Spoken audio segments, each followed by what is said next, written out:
కాళీ సాహు పిట్ట కొంచెం కోతగనం అన్నట్టుగా నిరుపేద కుటుంబంలో పుట్టి తన చుట్టూ ఉన్న సమాజం కోసం నిరంతరం తపిస్తున్న వ్యక్తి.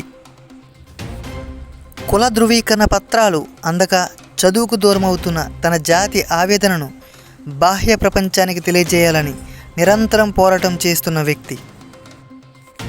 సేవా కార్యక్రమాల్లో నిత్యం రక్తదానాలతో ప్రజల ప్రాణాలను కాపాడడం కోసం కంకణం బిగించుకొని ఎంతోమంది అభాగ్యుల కళ్ళల్లో ఆనందం చూసి తాను సంతోషపడే క్షణాలు ఎన్నో. ప్రజా సమస్యలపై అవగాహన,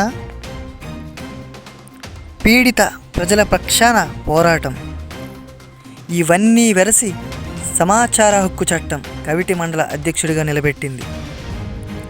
సమాజ సేవే బాధ్యతగా ఇచ్చిన గుర్తింపుకు న్యాయం చేస్తూ తను ఎంచుకున్న మార్గాన్ని ఎప్పుడూ విడిచిపెట్టకుండా ప్రజాహితం కోసమే తన అడుగులు ఉంటాయని వాయిస్ ఆఫ్ ఉత్తరాంధ్రతో కాళీ సాహు అన్నారు. సమాజ సేవలో జీవితంలో మరింత ఉన్నతంగా ఎదగాలని వాయిస్ ఆఫ్ ఉత్తరాంధ్ర ఆకాంక్షిస్తుంది.